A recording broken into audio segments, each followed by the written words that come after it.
On a humid August morning in 1855, a child stood on an auction block in Savannah, Georgia, and not a single person wanted to buy him.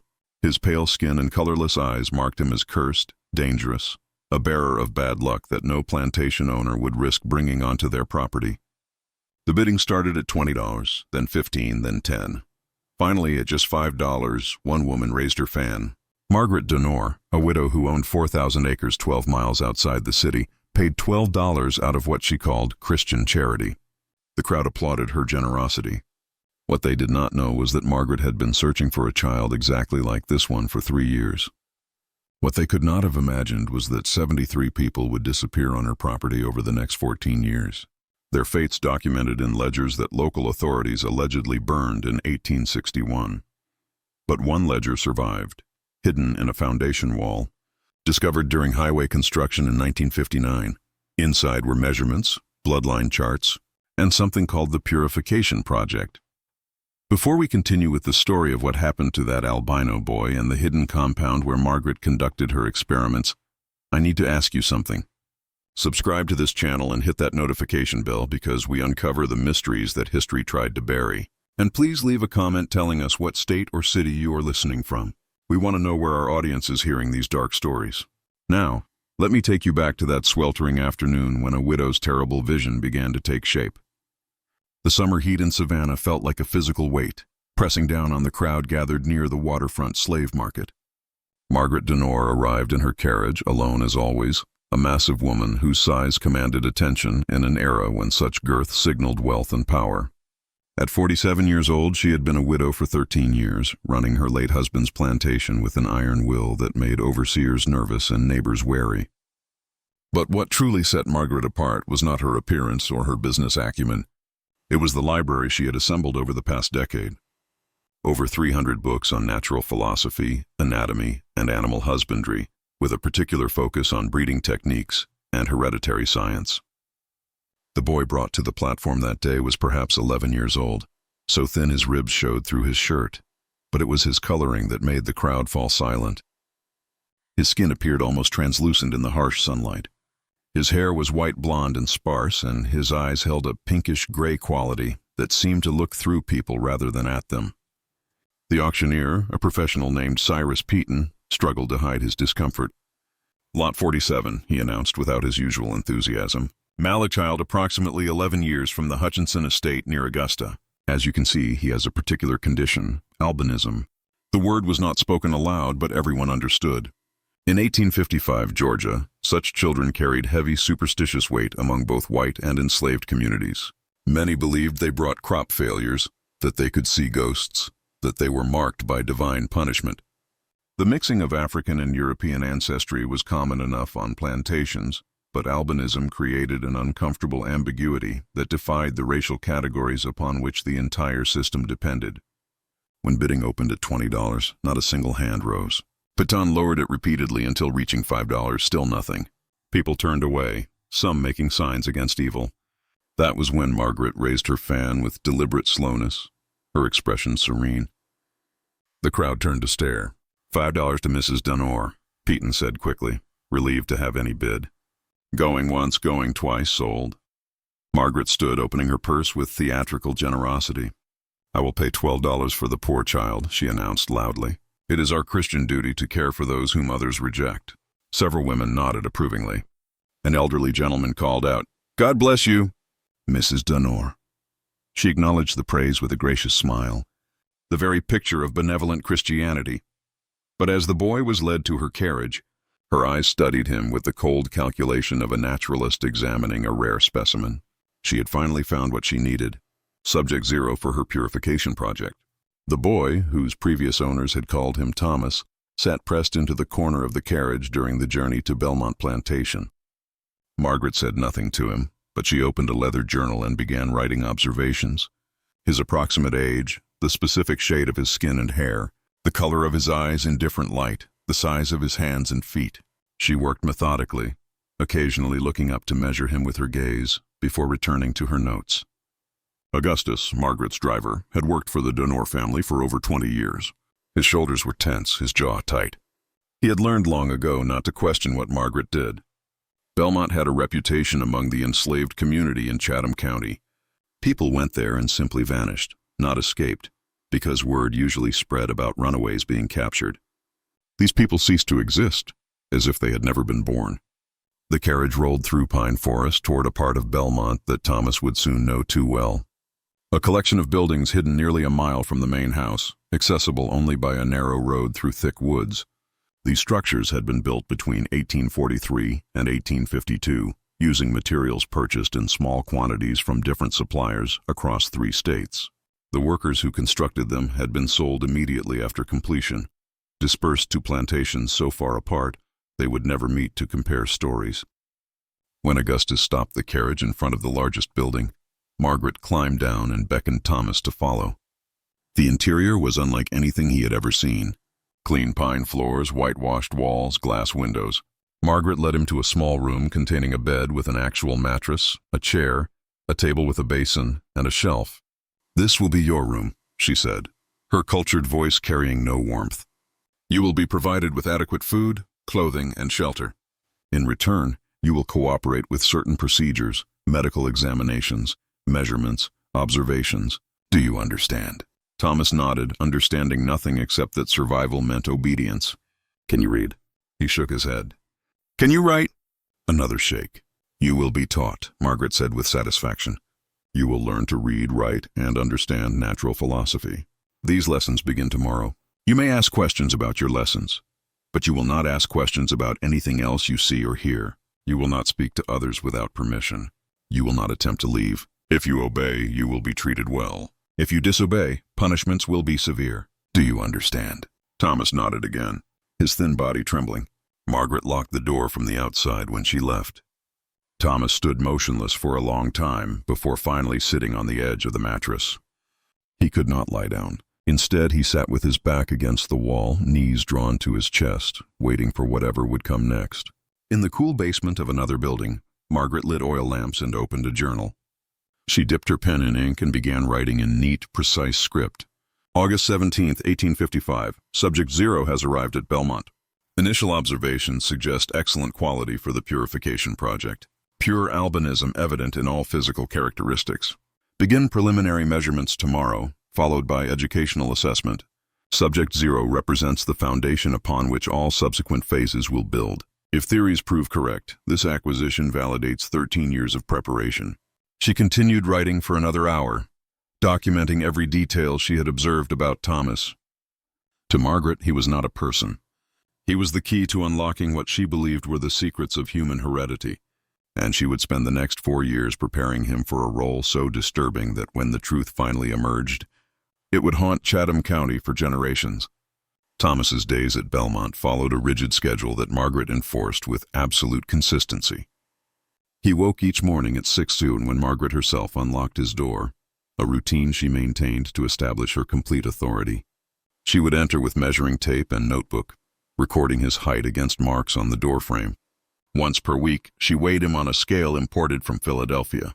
Once per month, she performed a complete physical examination that lasted over an hour, measuring every aspect of his development with clinical precision. After morning measurements, Thomas received breakfast, cornmeal mush, occasionally supplemented with milk or molasses. Margaret had calculated precise caloric intake necessary for optimal growth. At 7, his education began. Margaret had hired a tutor, a nervous young man from Savannah named Christopher Vance, who came twice weekly to teach reading, writing, and arithmetic. Vance believed he was participating in progressive research testing whether enslaved children could learn academic subjects. He had no idea about Margaret's broader project. Thomas proved an exceptional student, absorbing information with impressive speed. By the end of his first year, he could read complex texts, write in clear handwriting, and perform advanced mathematics. Margaret seemed pleased, though her satisfaction manifested as clinical approval rather than warmth.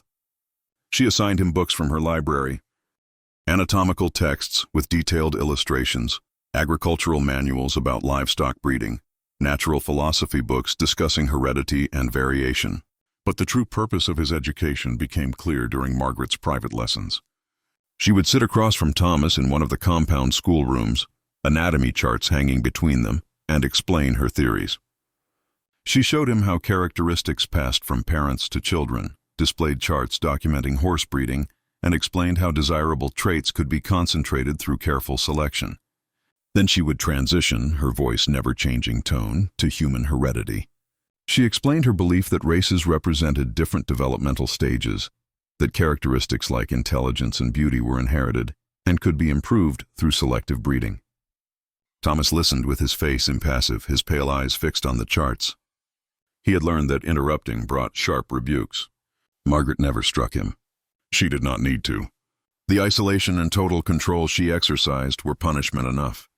He was allowed contact with no one except Margaret, Vance, and occasionally Augustus, who brought supplies but never spoke beyond necessary words. What Thomas did not yet understand was that Margaret was preparing him for a specific role. She was educating him not from progressive ideals, but because she needed him to comprehend what would eventually be required. She needed him to understand heredity, to grasp why certain pairings produced certain results, to appreciate the significance of her experiment. Because eventually, when he matured, he would become not just a subject of observation, but an active participant in creating what Margaret called her improved line. The compound held others beyond Thomas, though he rarely saw them. Through his window, he sometimes glimpsed people moving between buildings under escort. He heard voices, occasionally muffled through walls. At night, sometimes there were sounds that disturbed him, crying, screaming, or long silences that felt worse. He learned never to ask about these things. Margaret maintained approximately 25 people in the compound at any time, though specific individuals changed frequently. She acquired them through various means, purchasing those with particular characteristics, accepting people other owners wanted to dispose of, occasionally bringing in people from her main plantation when they exhibited traits she wanted to study. These people lived in communal rooms, sleeping on pallets, given adequate food and shelter, but kept in complete isolation from the outside world. Margaret maintained detailed records on each person, measurements, health status, family history if known, and specific characteristics she deemed desirable or undesirable. She arranged pairings with cold calculation, keeping charts that tracked which combinations produced children with which traits. Over 13 years she had documented dozens of births, but the records also showed something darker. A high mortality rate, especially among infants, and numerous disappearances. The truth about these disappearances was perhaps the darkest aspect. When children were born with what Margaret called degenerate characteristics, severe deformities, or health problems, they did not survive long. Her records noted they failed to thrive or expired due to natural weakness. But witnesses who came forward after Margaret's death told different stories. They described infants taken away shortly after birth and never seen again. They described a small cemetery deep in the pine forest marked only by numbered wooden stakes. They described the copper-lined basement where Margaret preserved biological specimens in alcohol jars, including some that appeared disturbingly human. Thomas knew none of this during his early years. His world consisted of his room, the schoolroom, the examination room, and occasionally the yard where Margaret allowed him supervised exercise. She maintained his health carefully, ensuring adequate nutrition, fresh air, and physical activity. But it was livestock management, not compassion. As Thomas approached his 14th birthday in 1857, Margaret's lessons took on new dimensions. She began explaining reproductive biology in explicit detail, using anatomical charts and preserved specimens. She discussed conception, gestation, and birth with clinical precision. She explained genetic inheritance with growing emphasis on his unique characteristics. "You represent something remarkable," she told him during one lesson, her eyes studying him with calculating intensity. "Your albinism is a pure expression of recessive characteristics. If paired correctly with subjects possessing complementary traits, the offspring would be invaluable for understanding hereditary mechanisms. You are not simply a subject to be observed, Thomas. You are the key to the next phase of this research." Thomas was intelligent enough to understand what she suggested, and the knowledge filled him with profound dread. But he had nowhere to run. The compound was surrounded by miles of forest patrolled by overseers with dogs. Even if he escaped, where would an albino teenage boy go in 1857 Georgia? He would be captured immediately, returned, punished severely. Margaret owned him as completely as she owned her furniture, and the law supported her absolute right to do anything she wanted. But during his recovery from a serious bout of pneumonia in spring 1858, something unexpected occurred. Augustus, the driver, began speaking to him during supply deliveries. Brief conversations, never more than a few sentences, always when Margaret was absent. Augustus would ask how Thomas felt, comment on weather, mention small details about life outside the compound. These tiny human connections after years of isolation and clinical treatment affected Thomas profoundly. One afternoon in June 1858, as Thomas sat in the yard regaining his strength, Augustus brought supplies and lingered. "You know she won't stop," he said quietly. "Whatever she's planning, she won't stop. But you're smarter than most. You've been learning from her books. Maybe you can figure something she can't." Before Thomas could respond, Augustus moved away. But the words planted something in Thomas's mind. For 3 years, he had been passive, accepting his fate because he saw no alternative. But Augustus was right. He could read. He had access to Margaret's library. He understood more about her theories than she realized. And if he was careful, patient, and clever, perhaps he could find a way to use that knowledge. As summer arrived and Thomas's health returned, Margaret resumed her lessons with renewed intensity. She informed him that the following year, when he turned 15, he would begin the next phase. She had identified several women in the compound with what she called optimal characteristics, and Thomas would be paired with them to produce children that could be studied from birth. She explained this with clinical detachment, as if discussing crop rotation, rather than the systematic exploitation of a teenage boy. Thomas listened, nodded, and said nothing. But behind his pale eyes, something had changed. He was no longer just a passive subject. He was planning, and as he lay in his room each night, he began to understand that knowledge could be a weapon.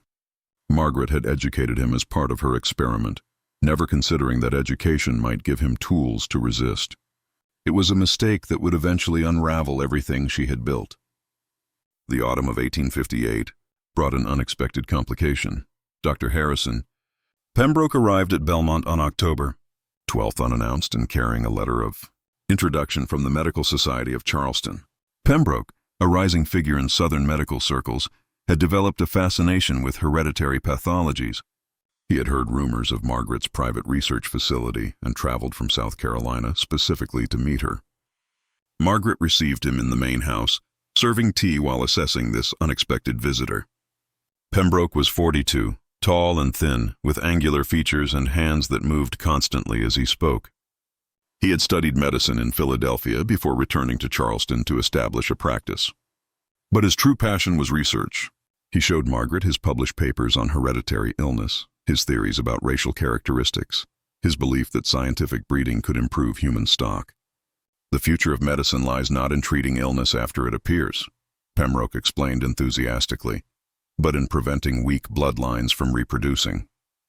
Imagine a world where hereditary diseases are eliminated through careful selection, where each generation is stronger than the last.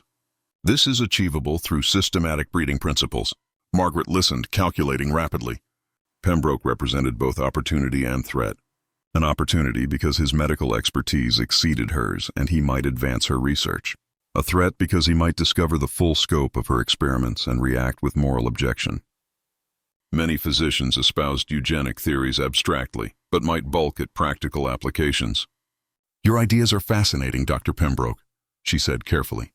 "I have maintained some observations of heredity among the enslaved population here. Nothing as systematic as your research, perhaps, but enough to convince me that animal husbandry principles do apply to human beings." Pembroke leaned forward, eyes bright. "I would be honored to see your work. Perhaps I might contribute observations that could advance both our studies." After a long pause, Margaret made her decision. "Very well, Doctor. I will show you my facility, but I must insist on complete discretion. The work is scientifically sound, but the general public lacks education to understand its importance. You have my word as a gentleman and man of science," Pembroke replied solemnly. The following morning, Margaret led Pembroke to the compound. As they walked through pine forest, she explained her theories and methods in greater detail than she had ever shared. She described 13 years of controlled breeding, meticulous documentation, attempts to isolate and predict hereditary traits. Pembroke listened with rapt attention, occasionally interjecting questions that demonstrated his medical knowledge and genuine interest. When they reached the compound, Margaret first took him to the building containing her records. Shelf after shelf of journals, charts, and diagrams documenting births, deaths, measurements, and observations spanning over a decade. Pembroke examined these with growing excitement. "Extraordinary," he murmured, examining a journal from 1847 documenting 3 generations of a family line. "You have maintained consistency across years.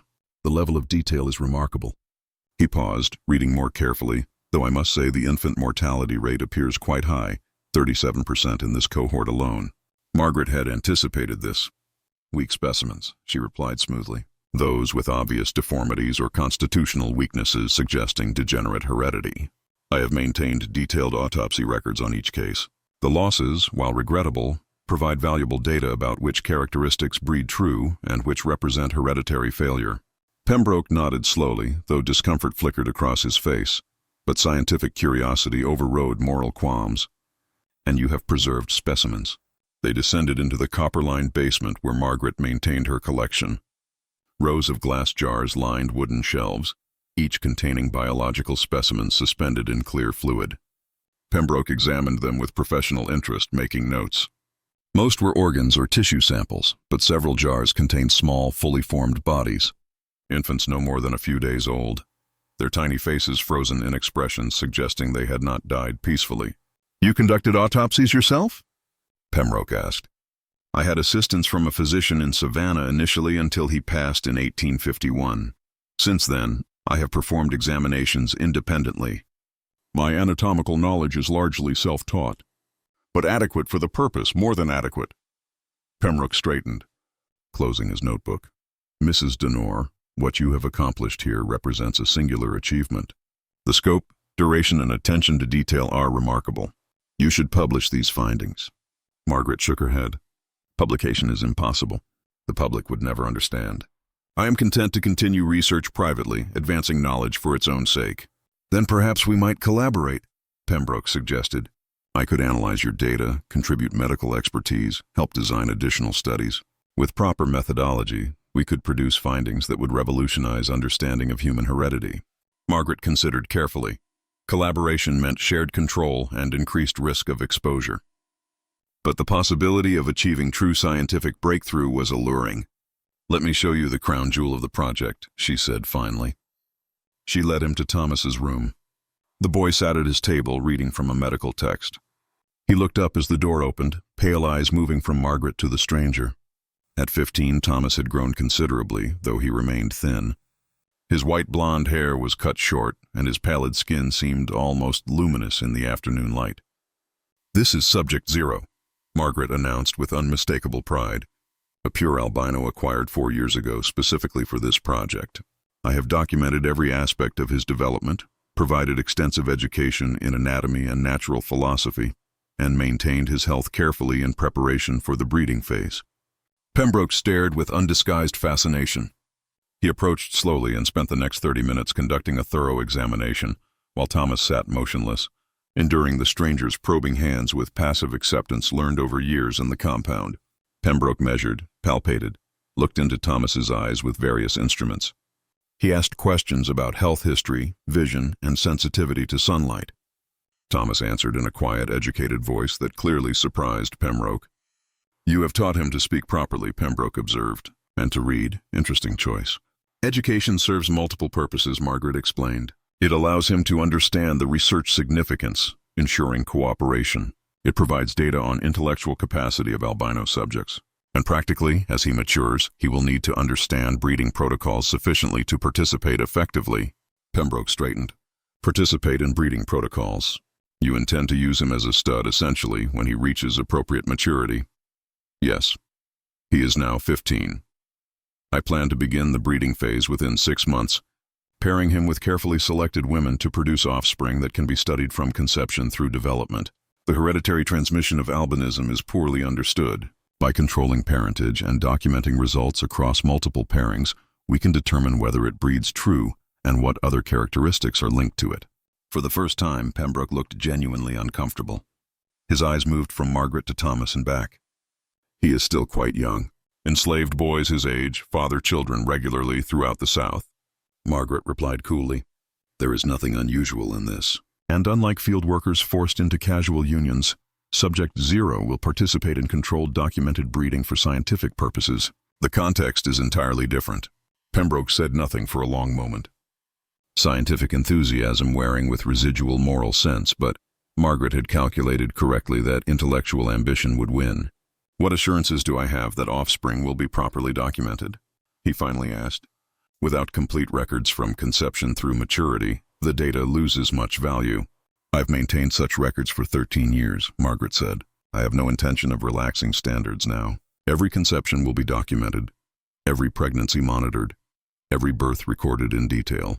Children will be raised here where development can be observed systematically. You will have complete access to all records. Then I accept your offer of collaboration." Pembroke said, "I can visit monthly to conduct examinations and contribute medical expertise. In exchange, I ask only that I receive credit when these findings are eventually published." They shook hands on the arrangement. Thomas watched this exchange in silence, understanding with perfect clarity that his fate had just been sealed. The one hope he had harbored, that Margaret might postpone or abandon her plans, evaporated.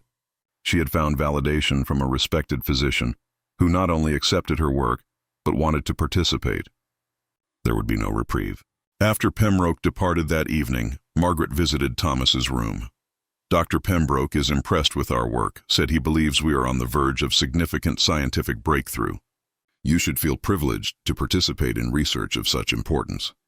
Thomas remained silent. "I expect your cooperation," Margaret continued, voice hardening. "You have been given advantages no enslaved person could dream of. Education, adequate food and shelter, protection from fieldwork brutalities. I have invested considerable resources in your development.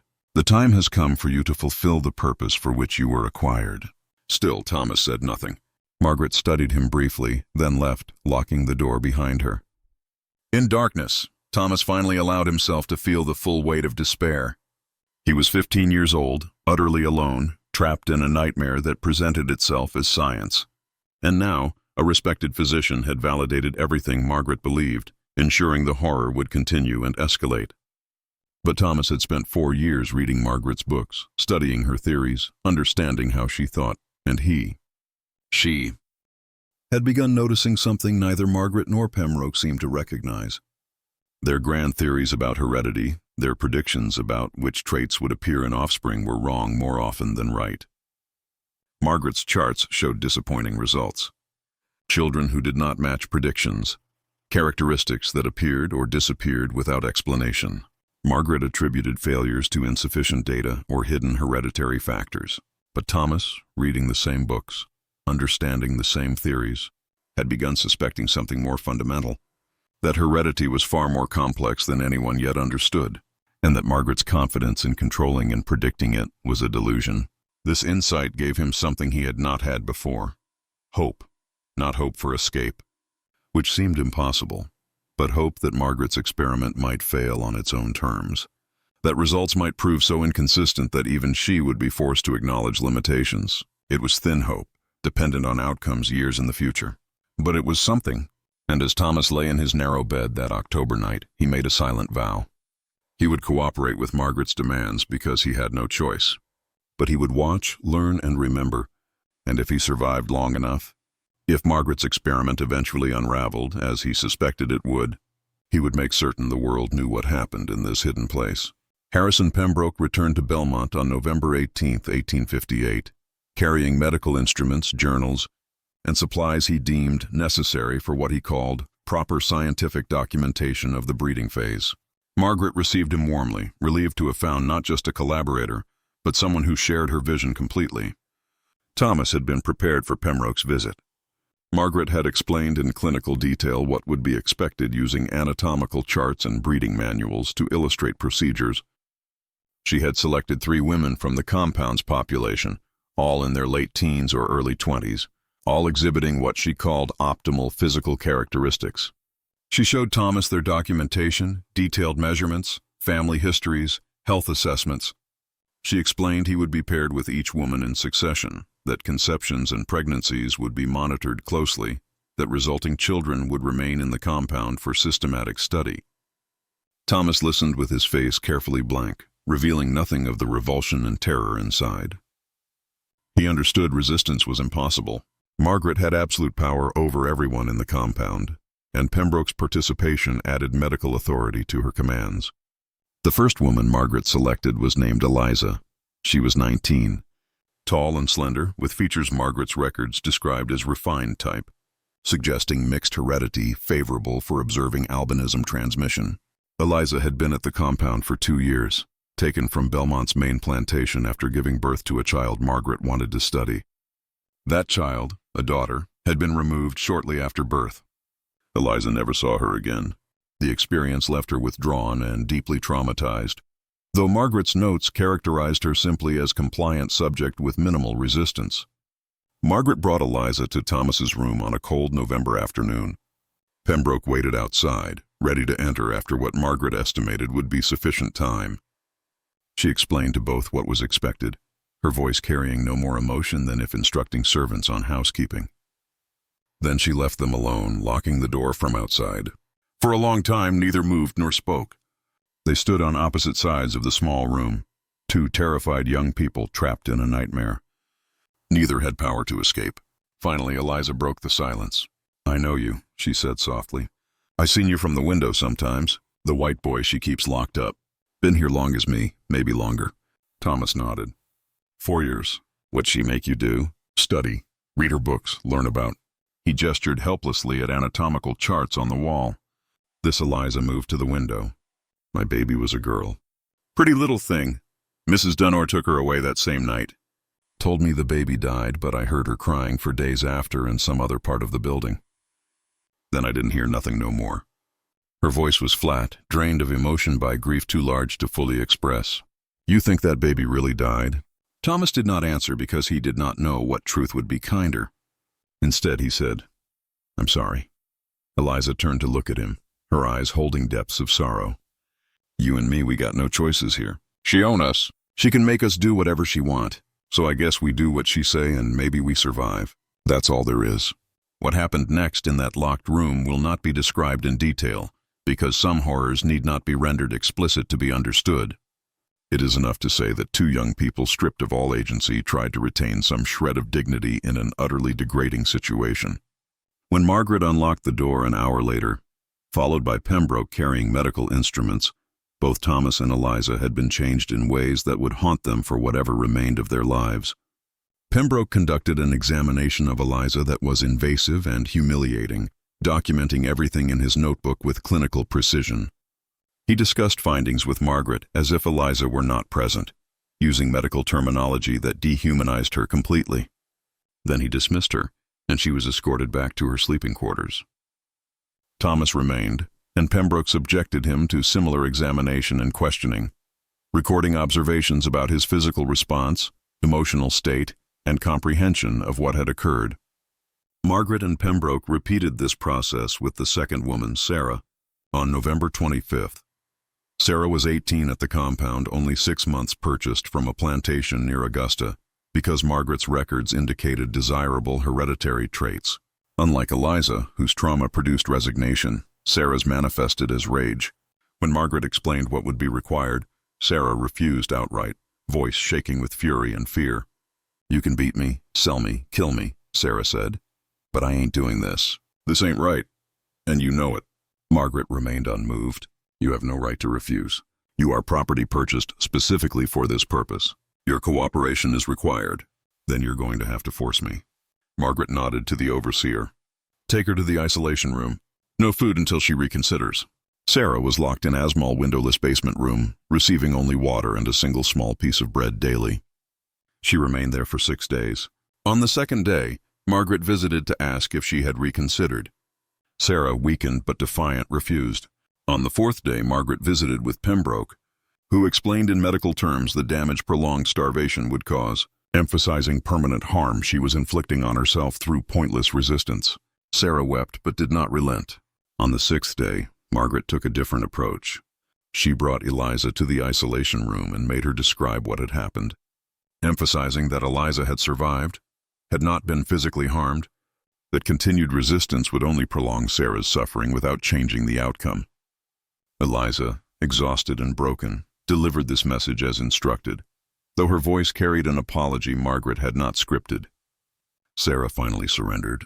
She was too weak to walk, so the overseer carried her to Thomas's room where the process was repeated. Pembroke documented everything with clinical detachment, noting that subject's physical condition compromised by resistance period, recommend improved nutritional preparation for future pairings. The third woman, Hannah, witnessed what happened to Sarah and offered no resistance when her turn came in early December.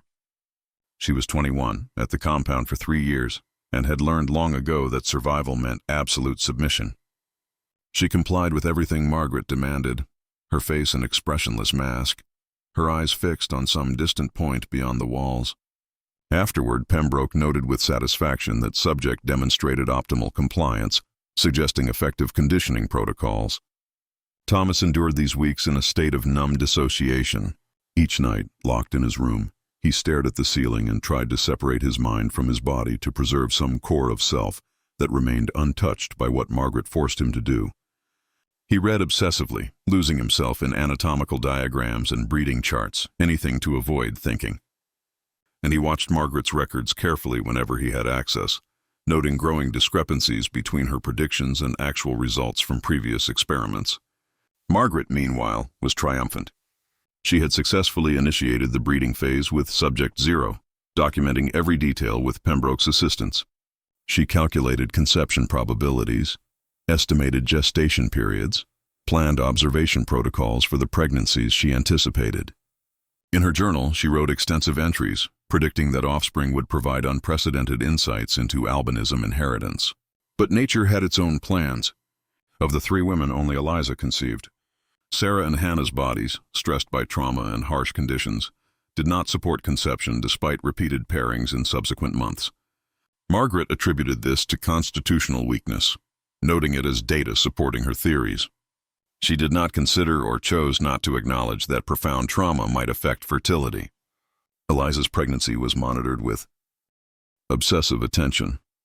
Margaret and Pembroke examined her weekly, measuring her abdomen, listening to the fetal heartbeat, documenting every aspect of gestation. They discussed predictions. Would the child show albinism? What would the skin color be? The eye color? They debated these questions with scientific enthusiasm, apparently blind to Eliza's growing despair as her pregnancy advanced. Thomas saw Eliza occasionally from his window or during brief periods when compound residents were allowed in the yard. Her belly grew through winter into spring. She moved slowly, heavily, her face drawn with exhaustion and something deeper. Once their eyes met across the yard, and Thomas saw grief so profound it stopped his breath. She was mourning her child before it was even born, knowing what fate awaited any baby born in this place. As Eliza's due date approached in May 1859, Margaret prepared the compound's medical room with additional supplies.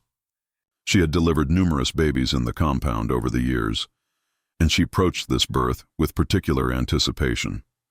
Pembroke arranged to be present, bringing specialized instruments and promising to conduct immediate examination of the newborn to document initial characteristics. The birth happened on May 17, 1859. After 18 hours of labor, Margaret and Pembroke attended throughout, treating Eliza's suffering as an inconvenient but necessary aspect of data collection. When the baby finally emerged, a girl weighing just over 6 lb, Margaret's first action was not to comfort the exhausted mother, but to examine the infant's skin and eyes under bright lamplight. The baby was not albino. Her skin was light brown, her eyes dark, her hair black. She appeared entirely healthy, crying vigorously when Pembroke conducted his examination. Margaret's initial reaction was visible disappointment.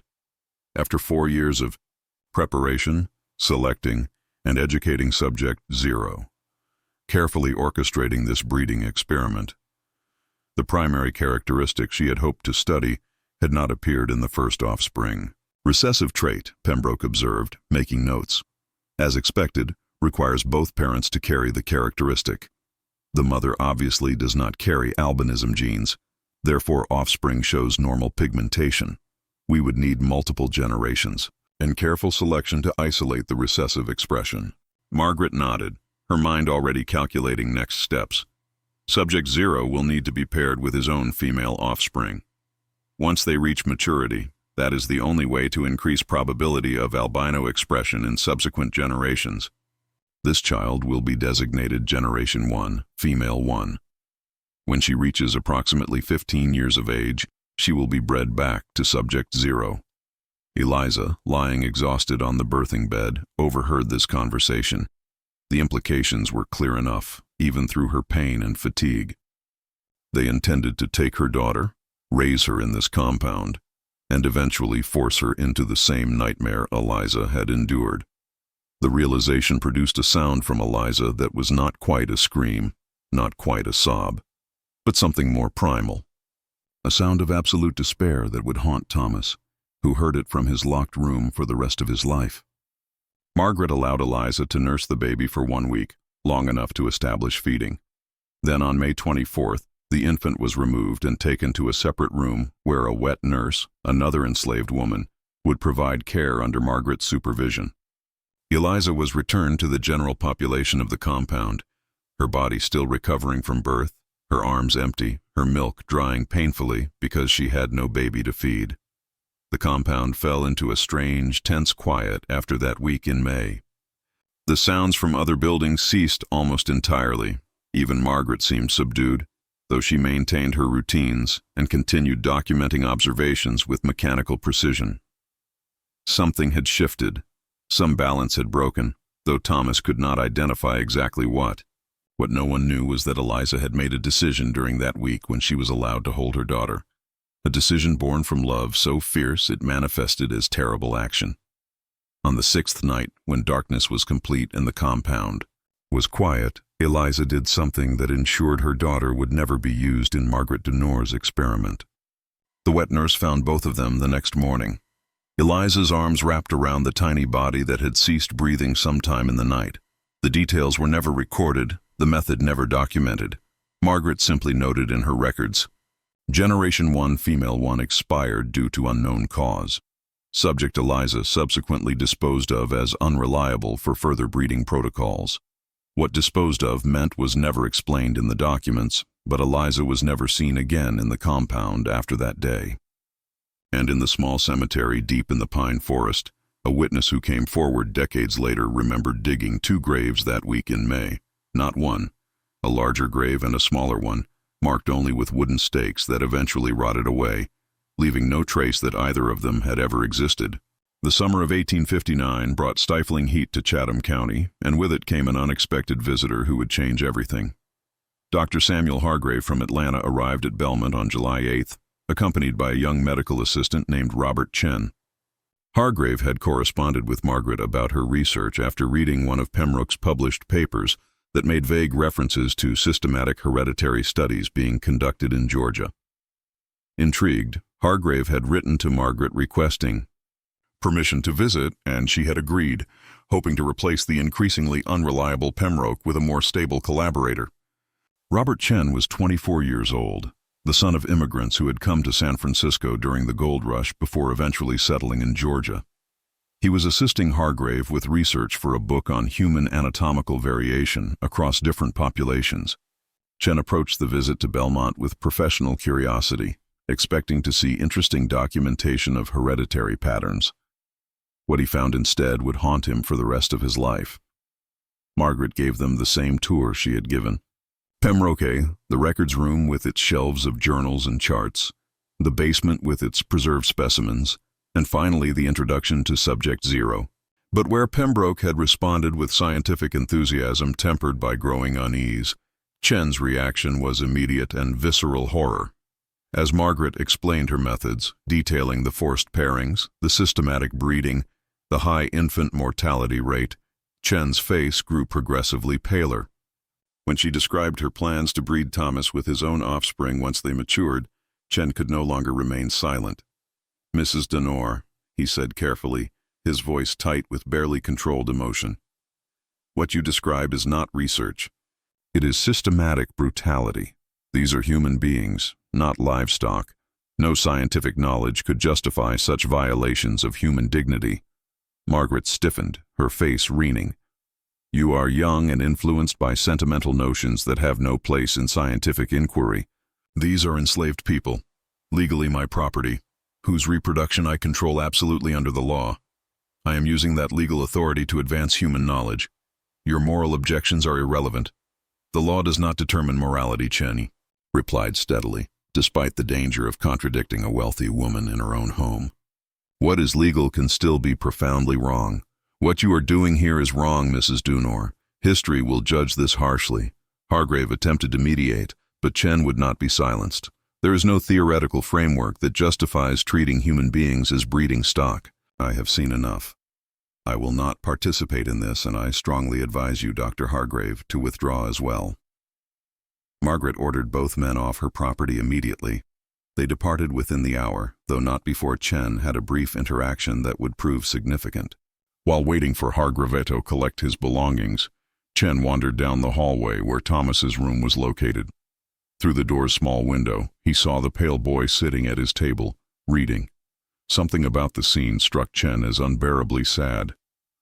He knocked softly on the door. Thomas looked up startled.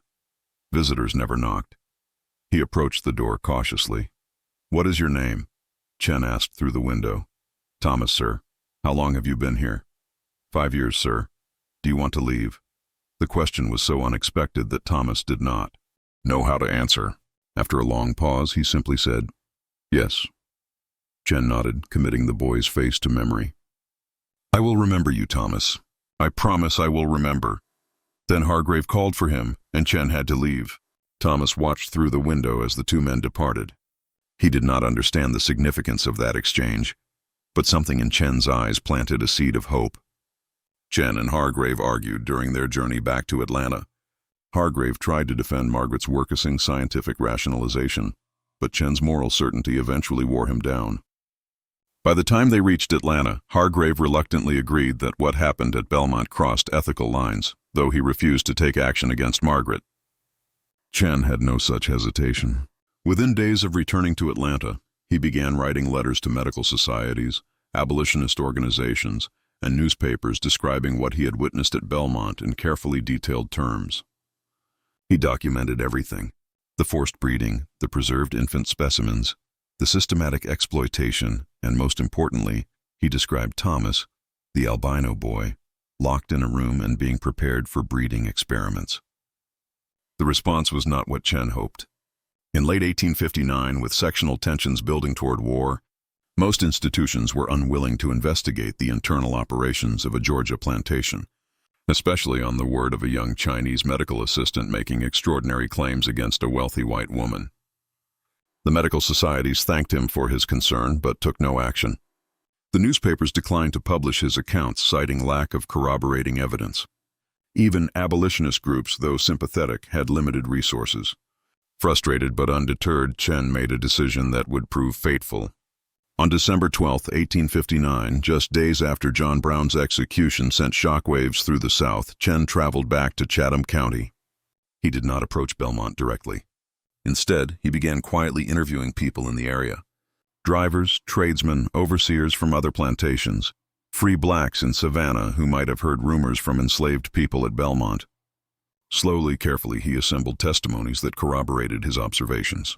Margaret learned of Chen's investigation in late December when an overseer from a neighboring plantation mentioned that a Chinese man had been asking questions about Belmont's slave population. Margaret immediately understood the threat.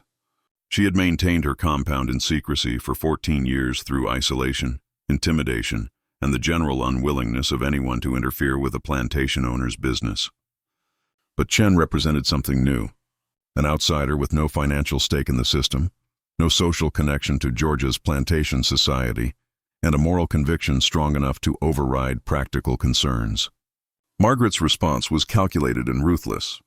She could not simply have Chen killed. His disappearance would attract exactly the attention she needed to avoid. Instead, she began destroying evidence. She burned journals containing the most damning details, disposed of the most disturbing preserved specimens, and reduced the compound's population by selling people to distant plantations where they could not easily be questioned. Most significantly, she made preparations to relocate Thomas entirely, possibly to property she owned in Alabama. But Margaret had made a critical error. In her haste to eliminate evidence, she failed to count for Augustus, her longtime driver, who had witnessed 14 years of horror at Belmont and had finally reached his breaking point.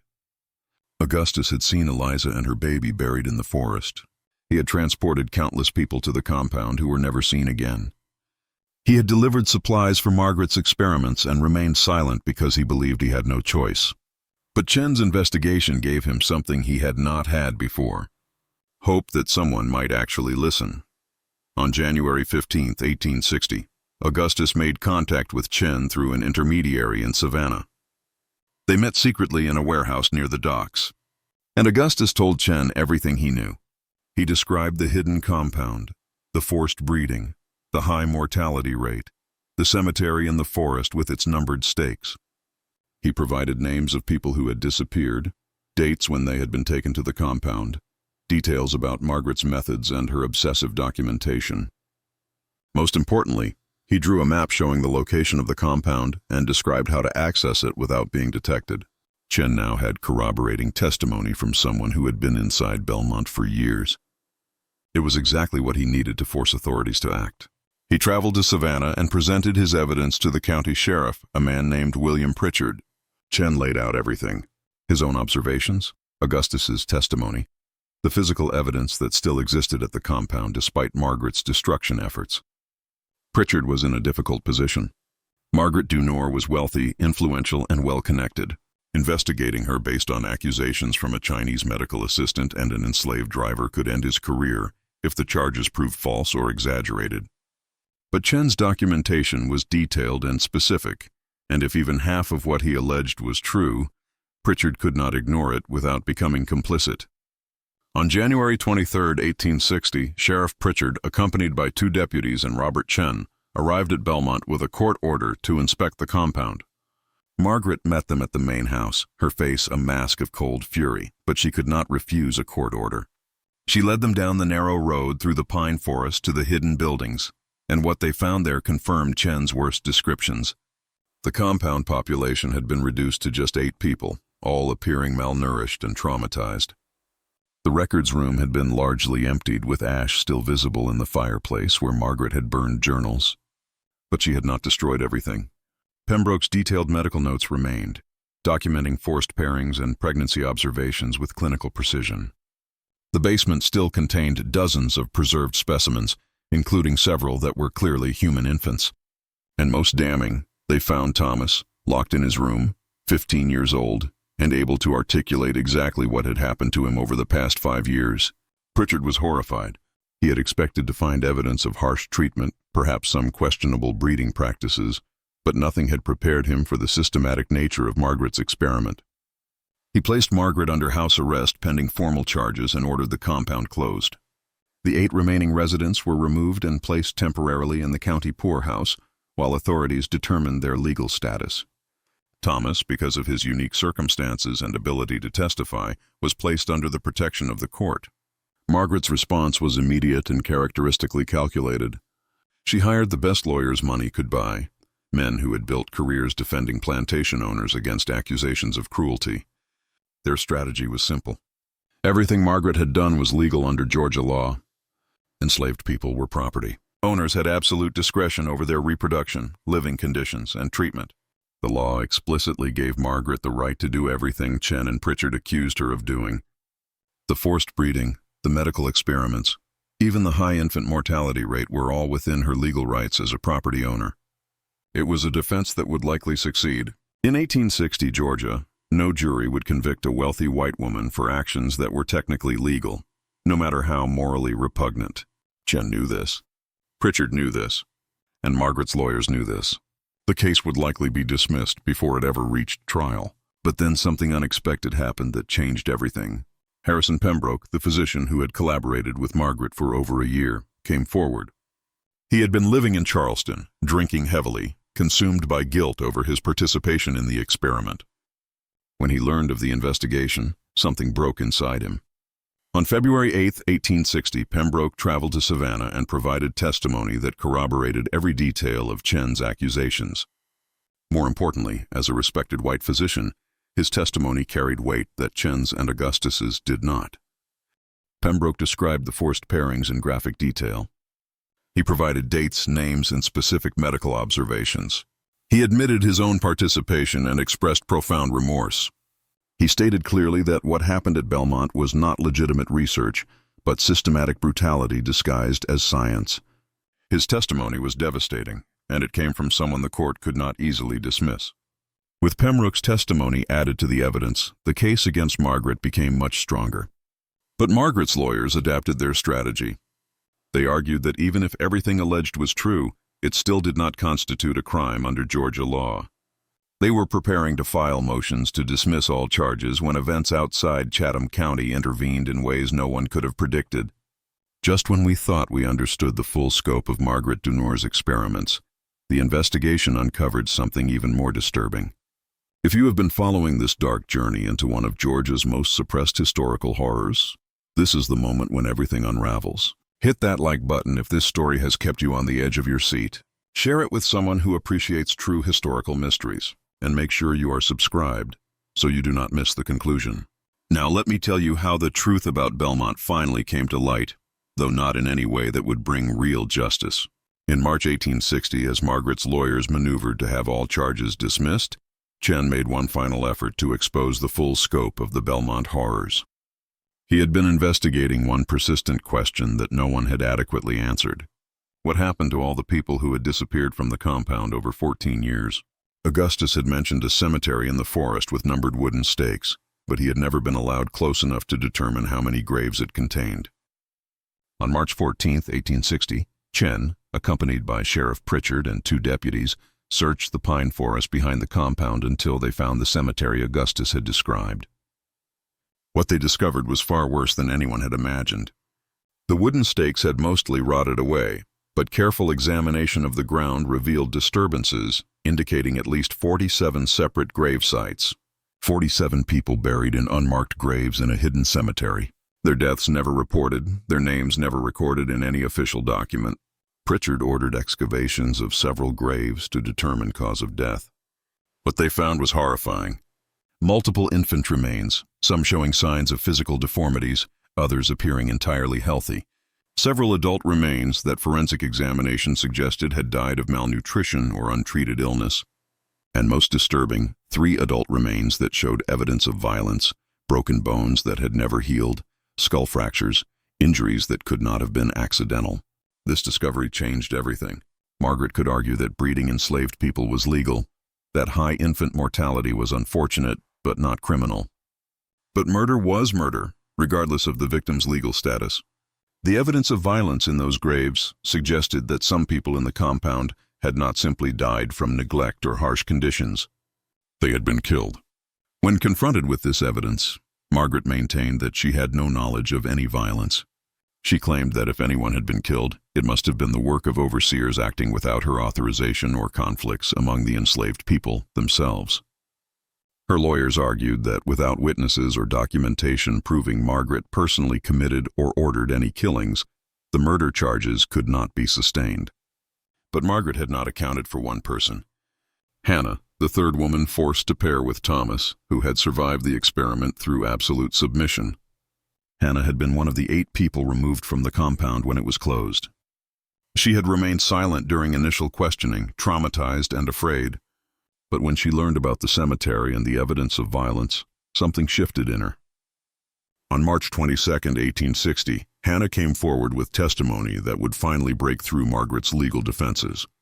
Hannah described witnessing Margaret personally administering poison to an infant who had been born with severe deformities. She described seeing Margaret strike a woman who had refused breeding protocols, hitting her with such force that the woman collapsed and never regained consciousness. She described Margaret ordering an overseer to dispose of a man who had become too ill to be useful for breeding experiments. Hannah provided dates, names, and specific details that could be corroborated against the grave sites and Margaret's remaining records. Hannah's testimony was given at tremendous personal risk.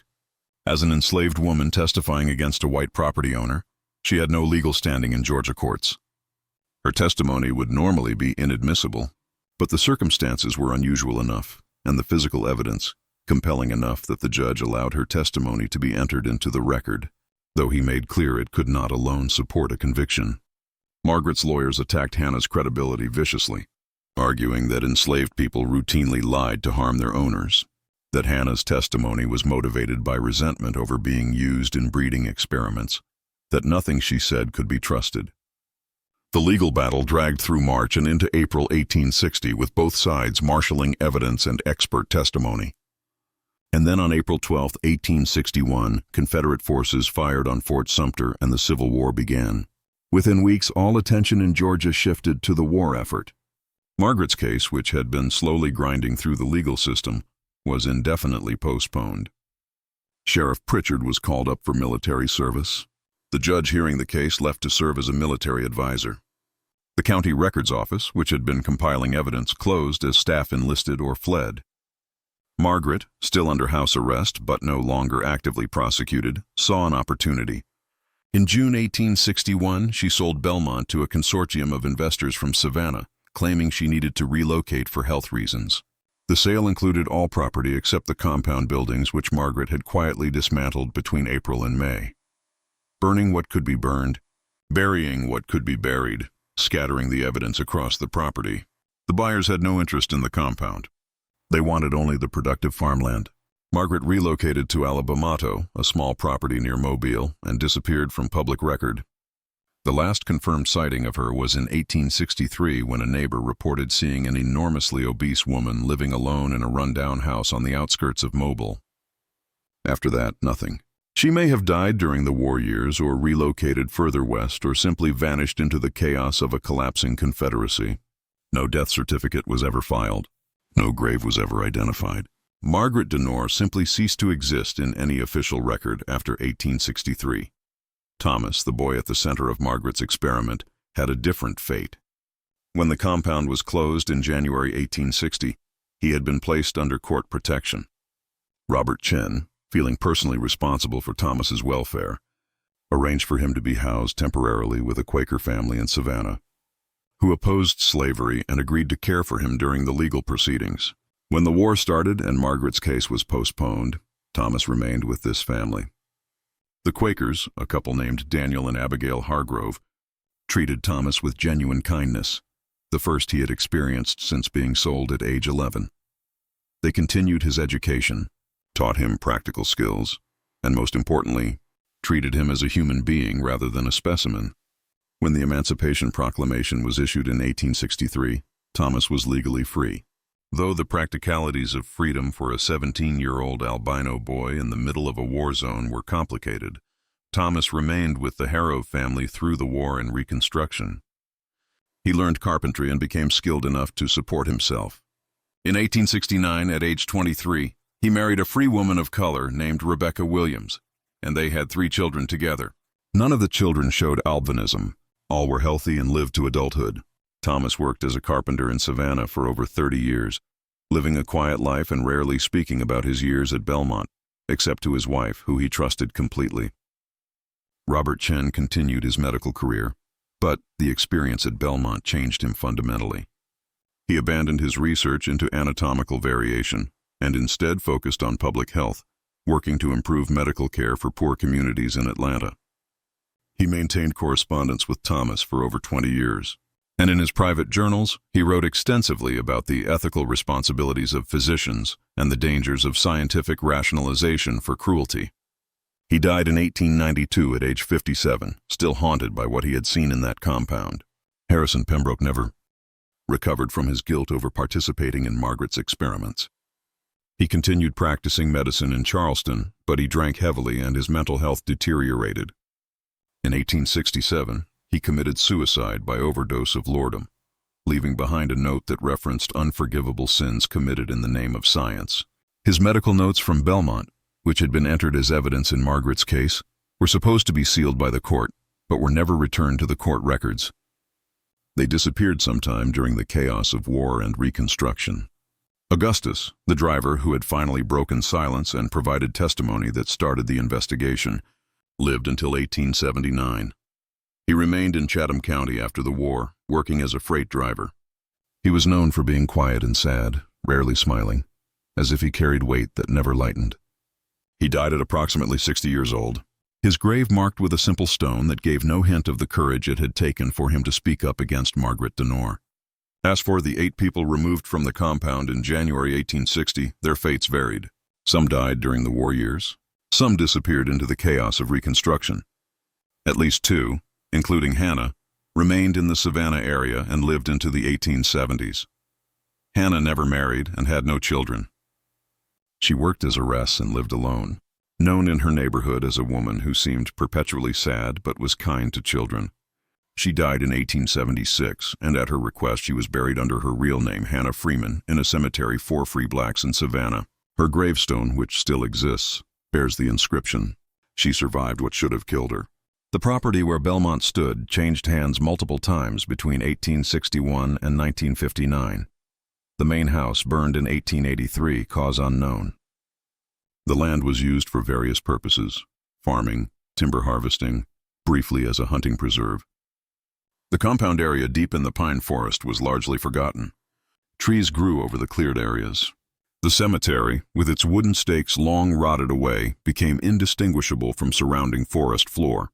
In 1959, the state of Georgia approved construction of a new highway that would cut through the former Belmont property.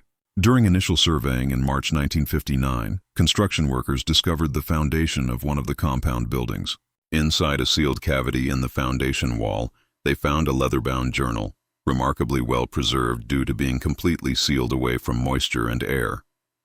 The journal was one of Margaret Denor's records from the Purification Project. It had been hidden rather than burned, possibly as insurance or perhaps simply overlooked in Margaret's hasty destruction of evidence in 1861.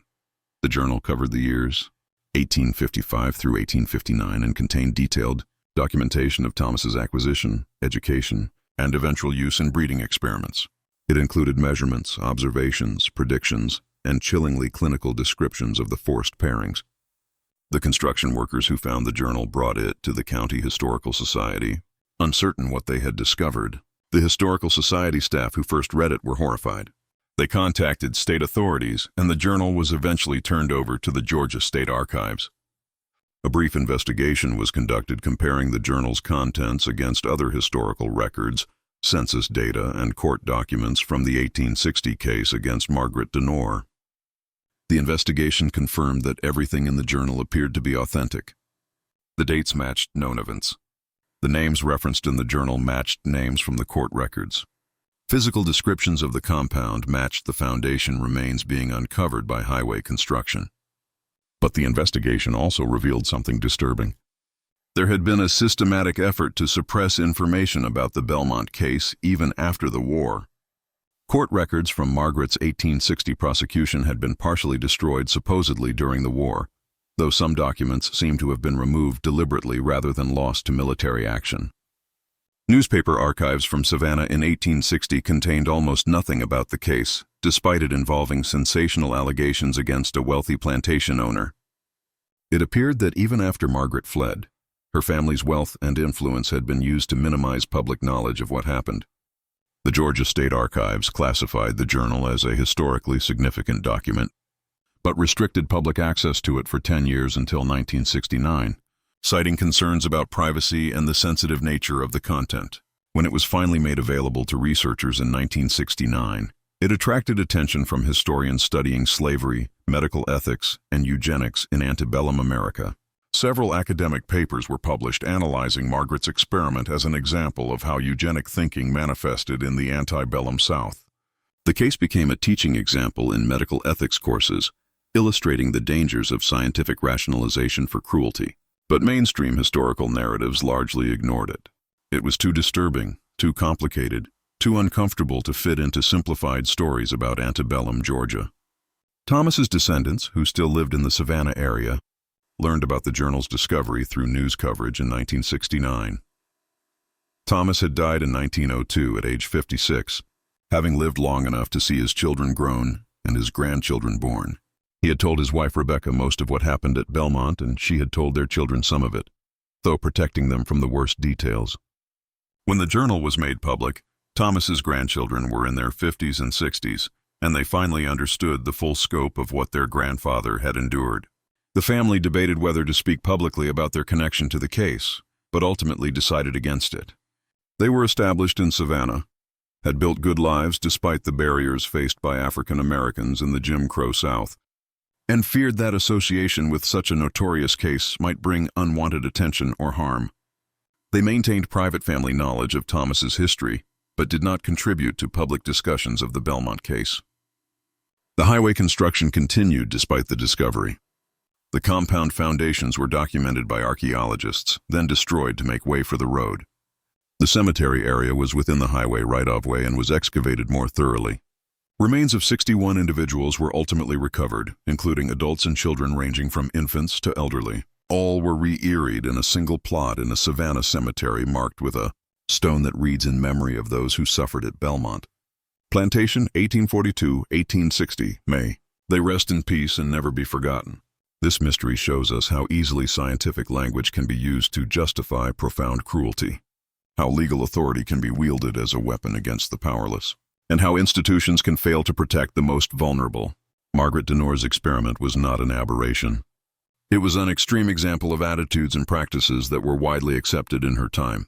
The belief that enslaved people could be treated as property, that reproduction could be controlled and manipulated, that scientific advancement justified any method. These ideas were not unique to Margaret.